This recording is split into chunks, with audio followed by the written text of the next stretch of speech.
Olá, sejam todos muito bem-vindos, eu sou o Breno, esse é o canal Evolua-se e estou de volta aqui na gravação de mais um conteúdo para a série Explica Aí, dessa vez falando sobre fraudes digitais, como que elas ocorrem. Então eu convido a todos a entrar nessa viagem, nessa jornada comigo aí de explicação de conhecimento para entender um mal que assola todo mundo. E às vezes as pessoas não acreditam muito, né? É mais ou menos como o Covid, que se você não pegou, se seus parentes não pegaram, seu vizinho não pegou, ninguém próximo pegou, parece uma coisa meio fantasiosa, né? Uma coisa que atrapalha a sua vida e que as pessoas não levam muito a sério o grau do impacto que aquilo pode ter se realmente acontecer, né? E dependendo da intensidade. Porém, assim como o Covid assola um monte de gente que nem sabe às vezes que teve, né? A fraude digital ela ocorre da mesma forma. Porém, a fraude ela não é uma pandemia nem uma epidemia. A fraude ela é uma endemia. E o que é uma endemia? Endemia é a gripe comum. É alguma coisa que está tão consolidada na sociedade, está tão difundida que não tem como você extirpar e não tem como você achar uma cura definitiva. Né? Você vai fazendo tratamentos, você tem parâmetros que você consegue deixar sob controle, porém você não consegue eliminar isso aí da sociedade. Então vamos iniciar a nossa jornada primeiramente explicando quais são os meios digitais. Digital é tudo aquilo que não é presencial, né? Tudo aquilo que não é fisicamente presencial é um meio digital. E a gente pode até usar a analogia de que assim, é tudo aquilo que passa por um cabo, né? Porque eu não posso usar essa analogia de forma fatídica e dizendo que sempre vai ocorrer nesse formato, porque nos anos 80, nos anos 90, existia a comunicação também e ela, embora passasse por cabos, ela era analógica, tá? Então a gente está falando meio digital como um termo só. Então, todas as formas de comunicação que ocorrem por meio digital. E não especificamente as formas em forma de dado, porque às vezes a gente se comunica também por voz e por imagem, né? Então a gente tem multimídias aí com a qual a gente consegue se comunicar de forma digital e é aí que ocorre a fraude, né? Que é o tema que a gente vai discutir hoje. Essas fraudes que ocorrem no meio digital, elas divergem daquelas fraudes que a gente entende, né, no mundo físico, no plano físico. Porém, elas têm uma série de semelhanças, principalmente com relação ao comportamento que leva as pessoas a ter fraudes ocorrendo na sua vida pessoal. E a gente pode discorrer sobre um plano aqui, né? Eu vou fazer um fluxo, uma lógica, onde normalmente é assim que ocorre uma fraude. A gente inicialmente está navegando lá, né? De forma inocente, né? Buscando conteúdo, estudando, assistindo o canal do Evolua-se, né? E no momento, enquanto a gente está fazendo esse tipo de atividade, tem várias circunstâncias que já estão ocorrendo ao nosso redor, porque a gente está ali num ambiente público, né? E às vezes a gente começa a falar com pessoas sobre as quais a gente não sabe exatamente com quem que a gente está falando, né? Porque as pessoas usam uma máscara digital, é um avatar que está ali, você tende a acreditar que aquela pessoa é o que ela diz ser, né? E isso no passado era muito muito menos crítico, porque a tecnologia não permitia algumas coisas como hoje, né? Hoje a pessoa consegue até simular uma voz, né, de outra pessoa em tempo real, né? Consegue colocar o rosto, né, numa outra face, ou seja, consegue colocar o rosto de uma outra pessoa na face dele enquanto ele está transmitindo, né? Pode ficar tranquilo que meu rosto é esse aqui mesmo, então minha cara não muda. Mas existe tecnologia disponível hoje no mercado para que esse tipo de processo ocorra. E também, o que mais que entra de forma mascarada? Às vezes é o nosso próprio comportamento. Quando você começa a entrar naquele site estranho, né? Naqueles sites educativos, né? Quando você começa a baixar software pirata, né? Você fica baixando programinha que burla alguma coisa. Por que assim, às vezes a pessoa faz aquilo só pelo prazer de se promover, que era o que acontecia antigamente, né? Mas hoje a pessoa começa a perceber que ele que tem esse conhecimento de quebrar um programa que ele é copyright, né? Que ele tem um direito de cópia, a pessoa que consegue quebrar esse sistema, fraudar esse sistema e disponibiliza, ele tá fraudando e tá te dando de graça. Essas pessoas começam a perceber, falar, já que eu vou botar um programinha aqui, eu vou colocar um temperinho aqui a mais também que vai me dar algum tipo de vantagem. E esses temperinhos a mais são os famigerados cavalos de Troia, ou Trojans, que todo mundo entende que é vírus, mas nem tudo é vírus, porque a concepção, né, o termo vírus, ele é associado a quando você tem um programa que ele tenta se autocopiar e se proliferar de todas as formas possíveis. Então, e a despeito do que ele vai fazer, né? Se ele vai só fazer uma pegadinha com você no final, apagar alguma coisa, esconder alguma coisa, que foi basicamente assim que começou, meio que um bullying, né? E depois as pessoas começaram a perceber o potencial que esse tipo de coisa tinha. E aí eles criaram o Trojan, que é o cavalo de Troia, né? É quando um programa, né, ele instalado na sua máquina, ele abre alguma porta, né, para que o fraudador ele consiga acessar você remotamente, ter acesso àquilo que você tem. E às vezes a pessoa nem se dá conta disso, né? Isso aí foi uma evolução que veio acontecendo com o passar do tempo, aonde os hackers começaram a perceber potenciais que tinha para aquilo que eles estavam fazendo como sendo uma brincadeira, né? Como sendo uma brincadeira de mau gosto, inclusive, né? Porque a maioria dos vírus inicialmente eles apagavam a sua máquina, né? Eles tinham algum comportamento lesivo, mas na sua grande maioria eles eram standalone, né? Eles eram programas offline. Você se contaminava porque você usava um disquete, porque você copiava um programa do coleguinha, e no ato de copiar o vírus ele se proliferava junto. E agora não, agora acontece em tempo real, quando você acessa um site, quando você baixa, quando você recebe um e-mail malicioso e você baixa, e tudo isso tem um intuito que carrega todos esses seus dados, né? Porque inicialmente isso aí seria tratado como uma espionagem industrial, porém, como todo mercado, depois que você atinge todos os grandes, você começa a granularizar, você começa a vir para baixo, você pega os médios, e depois você pega todos os médios, você começa a pegar os pequenos. Então, um entendimento que teve na evolução do negócio, do crime, da pirataria, porque acredita, tudo evolui, inclusive, principalmente o crime, a fraude.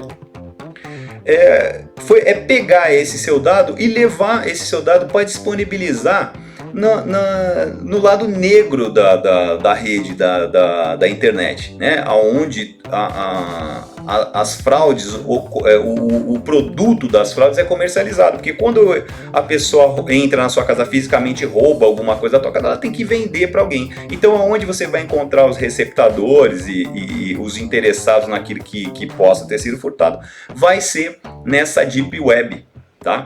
Que depois eu explico com um pouco mais de detalhe como que essa coisa funciona, mas basicamente o resultado disso, né, vai surgir a partir do momento que alguém vai comercializar, porque a pessoa que tira a informação de você nem sempre é a pessoa que vai utilizar ela de alguma forma escusa. Na grande maioria das vezes não é a mesma coisa, né? Você tem a pessoa que furta, e quem vai comprar, quem vai adquirir, né, o produto desse furto vai ser uma terceira pessoa. E aí, quando a gente tem esse fluxo, né, pode ser que eu também navegando direto já me contamino, entro num site, pego um Trojan, recebo um e-mail e clico no e-mail e também me contamino com algum tipo de Trojan, e disso vai para a Deep Web, ou então a pessoa já consegue diretamente com esse Trojan já roubar a minha identidade, né? E aí que eu acho que é o ponto mais crítico, né, em todo esse fluxo que eu tenho. Ele vai finalizar nesse roubo da sua identidade. E aí é que está a fraude digital. Aqui, de posse da sua identidade, ele pode ter acesso à sua conta bancária, ele pode ter acesso ao seu crédito, fazer compras no seu nome. E esse é o maior problema da fraude digital, e que ela às vezes ocorre, você está sendo vítima e você não sabe, porque as empresas elas têm meios de se esquivar desse tipo de fraude, mas isso está acontecendo, ou seja, teu nome já está lá na boca do sapo e você sequer sabe disso, porque isso já está sendo tratado por outras empresas. Então vamos entender como que isso ocorre, primeiro entender o ambiente onde isso acontece, que é o que as pessoas chamam de internet. Então agora é um momento até de eu fazer uma explicação, porque a maioria não consegue entender, que internet é net inter. Em português seria isso. Por quê? Eu tenho uma intercomunicação de redes, né? Porque net é rede. Então eu tenho uma rede, que é uma rede local, e eu começo a fazer uma série de intercomunicações entre essas redes. O que é uma rede local? Quando eu tenho 2 computadores na minha casa e eles estão acessando o mesmo roteador, por exemplo, já foi feita uma rede. Tanto que o celular consegue enxergar o computador o celular e o tablet, quer dizer, é uma rede local que você tem. E as pessoas têm essa associação estranha de achar que o Wi-Fi é internet. Não, o Wi-Fi é uma rede, simplesmente ele possibilita que você se conecte sem cabos a uma rede. Assim como você pode pegar aquele cabinho azul e espetar e você fez uma rede. O objetivo da criação de rede, inicialmente, imagina que você tinha 2 computadores e você tinha que ter 2 impressoras. Então você instala a impressora em um só e usa a impressora da rede, né? Todos os computadores que estiverem naquela rede, usa aquilo ali. Essa ideia, né, ela começou a repercutir de forma a você ter recursos que estavam bem mais distantes do que na mesma sala, no mesmo prédio, no mesmo bairro. Essa ideia, essa necessidade de você ter os recursos utilizáveis a longas distâncias, né, que é quando você consome o vídeo aqui no YouTube, em todas as redes sociais, você está consumindo um recurso que está em outra máquina.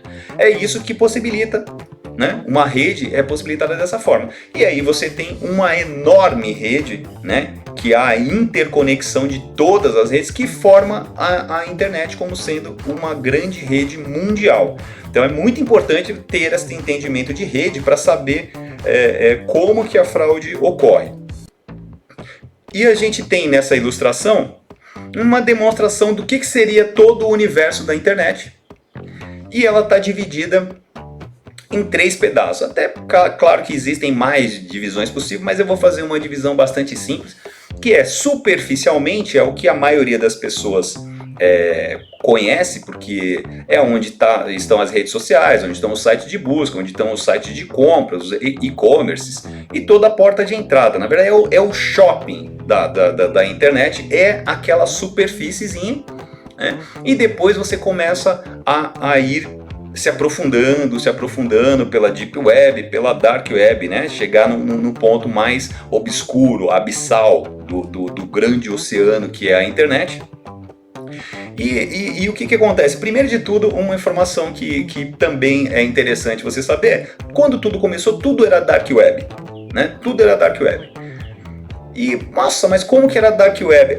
Tudo era Dark Web, e agora na explicação, digamos, acadêmica que eu vou dar para cada um desses, vai ficar um pouco mais claro, que é, na superfície, né, no meu shopping, eu tenho os sites e serviços que são indexados por serviços de busca. Porque o objetivo dele é ser encontrado, ele quer que você encontre ele, o conteúdo dele, o produto, né? E as redes sociais, elas querem aquilo ser divulgado, né? Tem todo um plano de marketing para que você saiba que aquilo existe, aquilo tem que estar visível, por isso que é a superfície, é o lado que está do lado de fora. Depois você tem a camada da Deep Web, que são os sites e serviços não indexados pelos serviços de busca, né? Como eu usei a analogia do shopping, seria equivalente a quando você anda lá no shopping, você tem a loja e ela tem um estoque, né? Ela tem uma área lá que ela é restrita e você não está vendo, você não tem acesso a essa área. Ela não está visível a você. Você só vai descobrir, vai conhecer se você for convidado, né? Por alguém que esteja dentro da loja, que tenha acesso a esse local. Se essa pessoa te convidar e te levar, você descobre que existe. Mas você passando, andando pelo shopping, você não sabe que ela existe, ela fica oculta aos seus olhos. Então isso é a Deep Web.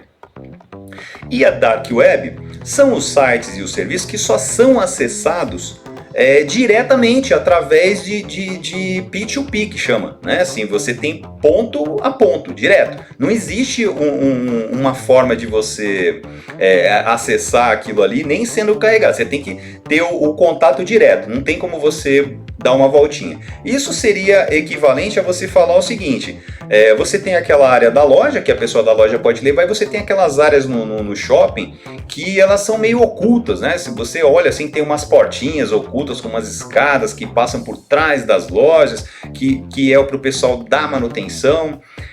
Basicamente é isso. Então na Dark Web os sites são criptografados, você entra lá e você não consegue entender nada, a não ser que você tenha recebido uma chave para que você leia aquela informação que está ali, porque não tem o intuito dela ser pública, que as pessoas consigam entender aquilo que acontece ali. Diferente, na Deep Web você só não sabe que tem, mas quando você entra, você entende, né? Então seria equivalente a você entrar na área oculta de uma loja e você ter acesso a dados que são compreensíveis para você. E de repente você, na Dark Web, vai entrar lá numa área que ela tá tudo escrito em cirílico, tá tudo escrito em árabe, em grego, assim. É impossível você decifrar o que esteja ali, a não ser que você tenha alguém que te acompanhe para ter essa informação.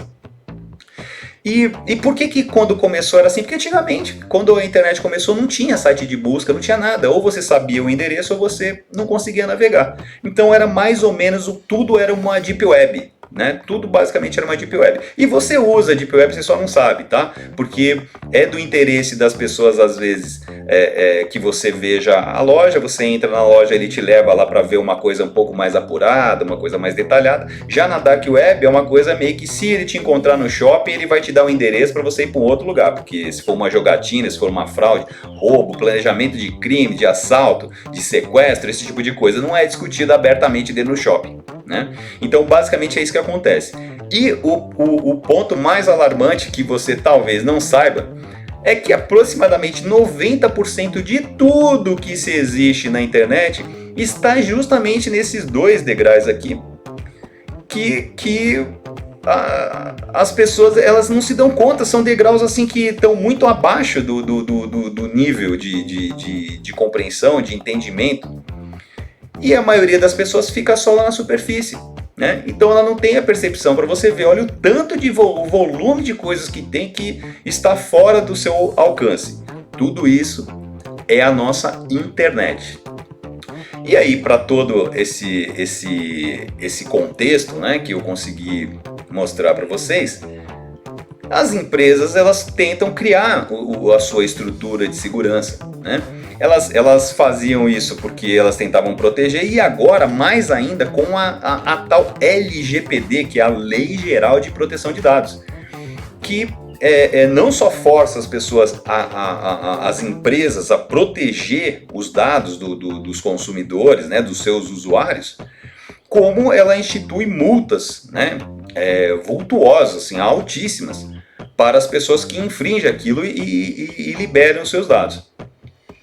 Então, assim, se você já faz tudo isso, né, se você tem a percepção de que acessar um Wi-Fi numa rede pública, você está expondo aquilo que você está fazendo, né? É como se você pegasse todos os seus documentos e andasse na rua mostrando, ou largasse em cima de mesa de bar, né? Você não tem esse comportamento, você não larga o seu cartão de crédito por aí, e às vezes você tem um comportamento digital que é esse.